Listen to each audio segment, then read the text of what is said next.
What's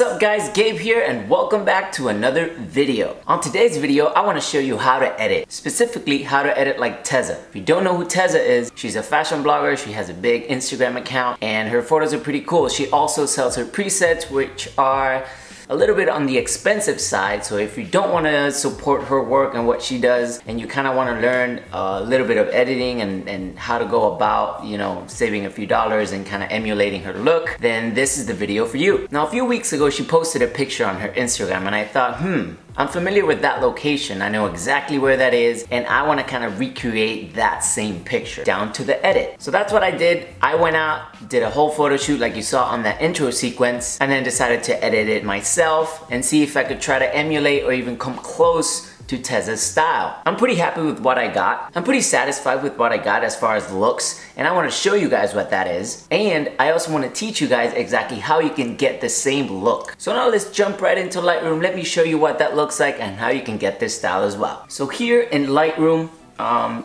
this is the picture that I was talking about from Tezza. This is the picture that I got with my friend Kristen. This is the picture before.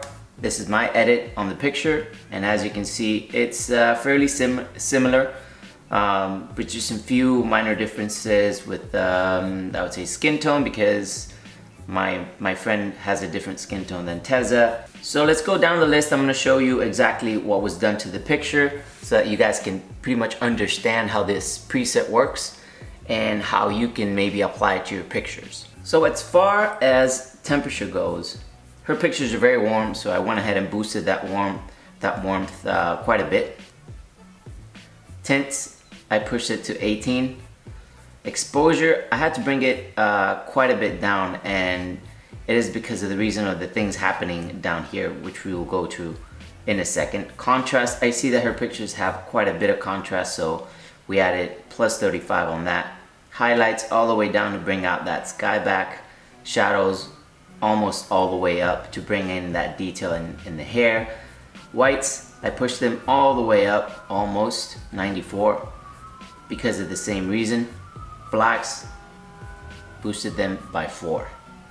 Clarity, I added a little bit because I can see that Tezza's picture has quite a bit of definition, so I wanted to add some definition to my shot, so I added that. Vibrance, I boosted it, but I lowered the saturation, as you can see here, to kind of counteract the effects of the heightened contrast and the heightened vibrance. If I would have left this normal, let's say like that, look how ugly and disgusting that picture looks right now. But if you go ahead and you bring it back down, it normalizes all the colors and it brings it to something more similar to what we have here on the left.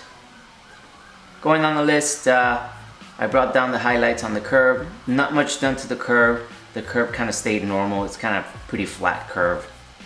Here's where it gets interesting though. The colors have been manipulated quite a bit. Starting with the red channel. The red channel got boosted more towards the oranges because we see that her picture has a lot of orange tones.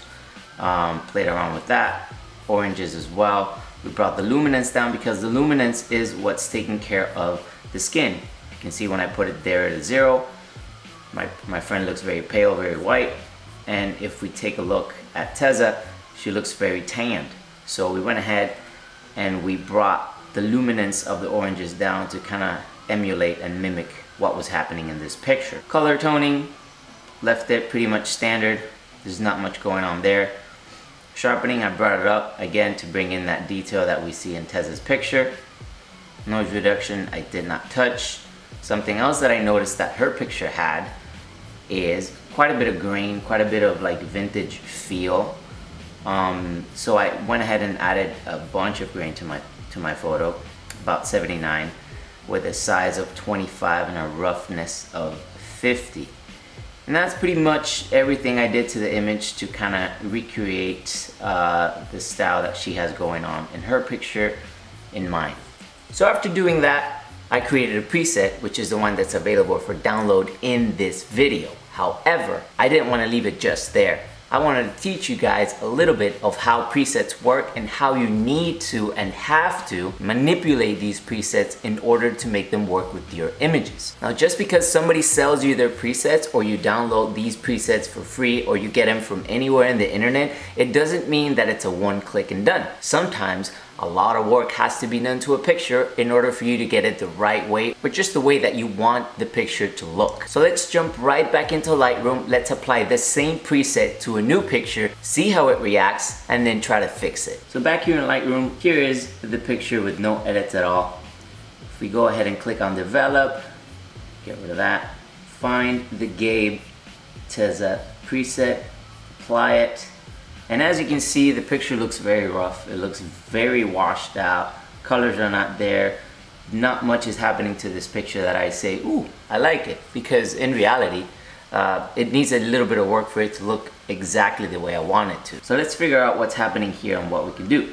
We can try to bring down the exposure, but that's not doing much to the parts of the image that are being mostly affected, which is all the white parts. So I have to go to the whites, bring the whites down to a more comfortable level. Something around there I think kind of works. For my taste, this image right now is a little bit too warm. It's a little bit too saturated on the warm tones. So I'm gonna go ahead and bring that down to a more acceptable level so I can see and bring out some color here in the background, which was a really nice blue background. I'm gonna go ahead and push the shadows all the way up to 100. Cover that, play around with the tint of the photo, maybe bring it up to the more magenta side of things so that her skin looks not green. I think something around there is a little bit more acceptable to me. Keep bringing down the warmth of this image a lot.